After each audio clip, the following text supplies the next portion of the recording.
प्यारे बच्चों, प्यार भरा नमस्कार। आपका स्वागत है। आज का पाठ है आत्म परिचय। यह एक कविता है जिसे हरिवंश राय बच्चन जी ने लिखा है। आइए इस पाठ का परिचय पढ़ लेते हैं। आत्म परिचय, जैसा कि इसका शीर्षक ही बता रहा है, अपना परिचय दे रहे हैं हरिवंश राय बच्चन जी।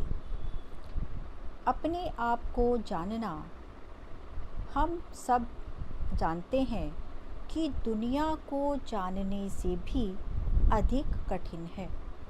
ऐसे में वे अपने बारे में बताना चाह रहे हैं, अपनी जीवन शैली के बारे में, अपनी सोच के बारे में और दुनिया से उनका क्या संबंध है, इस विषय में।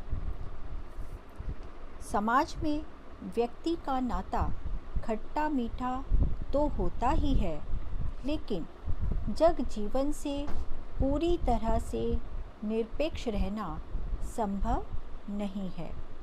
दुनिया अपनी व्यंग्यबाण शासन प्रशासन से चाहे कितना कष्ट दे, पर रहना तो हमें इस ही दुनिया में पड़ता है। क्यों? क्योंकि हमारी अस्मिता, हमारी पहचान, उसका परिवेश ही उसकी दुनिया होती है। अपना परिचय देते हुए कवि यहाँ लगातार दुनिया से अपने द्विधात्मक और द्वंद्वात्मक संबंधों का मर्म उद्घाटित करते चलते हैं। और इस कविता का पूरा सारांश एक पंक्ति में यह बनता है कि दुनिया में मेरा संबंध प्रीति कला का है। कभी प्रेम है, कभी नाराज़गी, झगड़ा है। मेरा जीवन विरोधों का सामंजस्य है। इसके उदाहरण ये वाक्यांश हैं। उन्मादों में अवसाद, रोदन में राग, शीतल वाणी में आग, विरोधों का विरोधाभास मूलक सामंजस्य साधते साधते ही वह बेखुदी, मस्ती और दीवानगी अपने व्यक्तित्व में उतार लेते हैं। दुनिया में हूँ, दुनिया का तलबगार नहीं, बाजार से गुजरा हूँ, खरीदार नहीं हूँ। यह शेर है अकबर इलाहाबादी साहब का। तो कुछ ऐसे ही भाव आपको इस गीत में, इस कविता में समझ आएंगे। और जो भाव यह छायावादोत्तर गीति काव्य का प्राण है।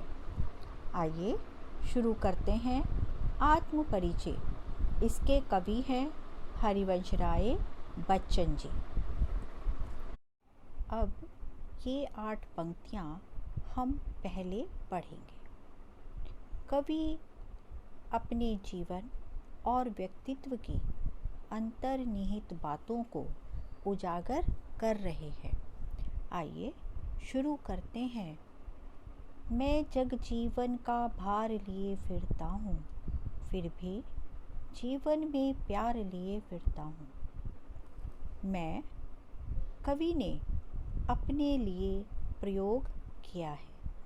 कवि कह रहे हैं कि यद्यपि मुझ पर सांसारिक चिंताओं और दुनियादारी का भार बहुत है और मैं अपने सामाजिक दायित्वों के प्रति भी सचेत हूँ, जागरूक हूँ, अर्थात सांसारिक रिश्ते नातों और कर्तव्यों को निभाने की जिम्मेदारियों का बोझ है।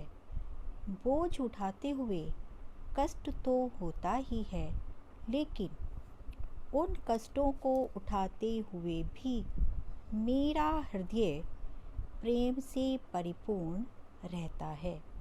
मेरा हृदय प्रेम से लबालब भरा हुआ है और मैं फिर भी इस संसार में प्यार लिए फिरता रहता हूँ।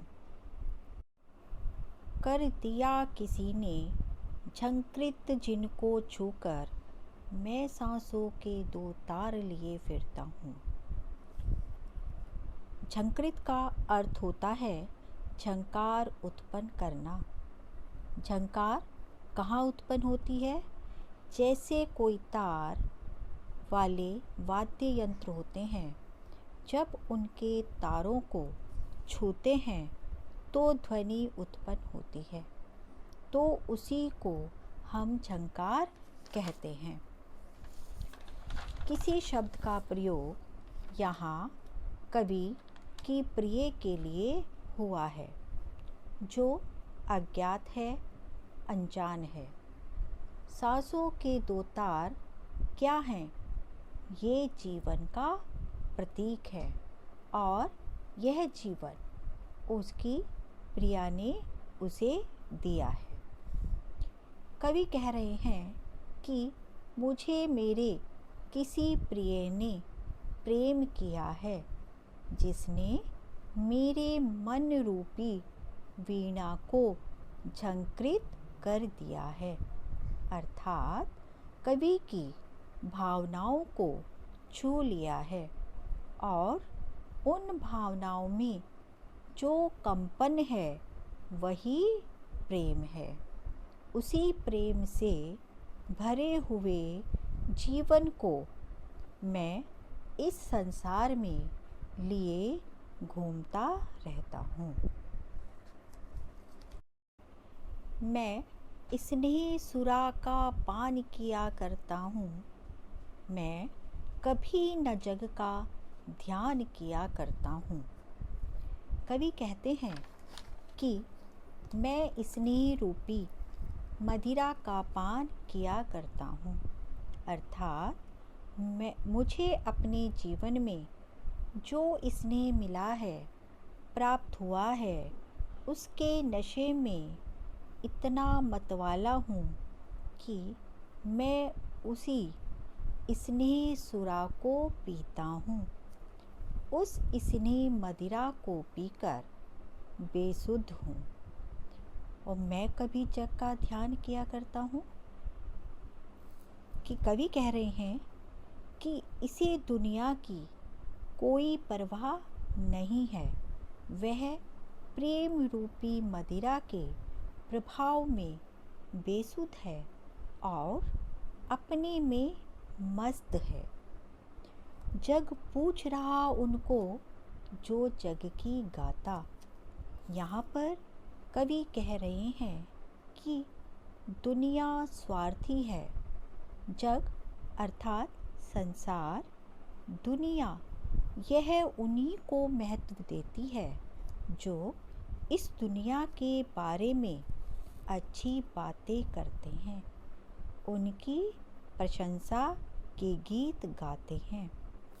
यहाँ कहने का अर्थ है कि यह दुनिया चाटुकार लोगों से भरी है और उन्हीं की ही वाहवाही होती है, उन्हीं की महत्ता का गुणगान गाया जाता है।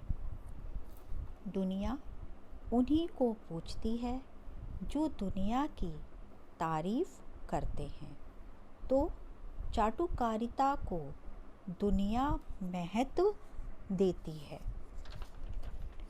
लेकिन कवि यहाँ से अलग है। वे इस दुनिया की बनाई लीक पर नहीं चलते हैं और वे अपने आप में मस्त हैं। मैं अपने मन का गान किया करता हूँ। कवि कहते हैं कि मैं अपने गीतों में अपने मन के भावों को व्यक्त किया करता हूँ। जो उनको अच्छा लगता है वह करते हैं, उन्हें दुनिया की परवाह नहीं है। दुनिया क्या कहेगी, क्या सोचेगी, इसकी परवाह वो बिल्कुल नहीं करते हैं।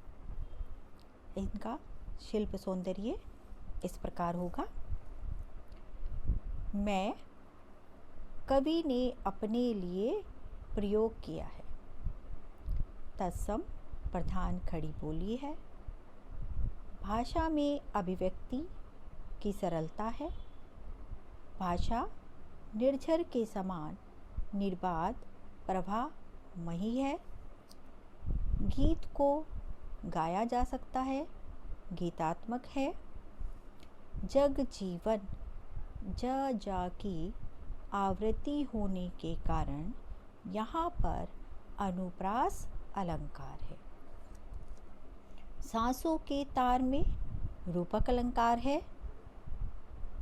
कवि का जीवन मानो वाद्य यंत्र बन गया है। किसी में रहस्यात्मकता का प्रयोग हुआ है। स्नेह सुरा में रूपक अलंकार है और श्रृंगार रस की अभिव्यक्ति हुई है।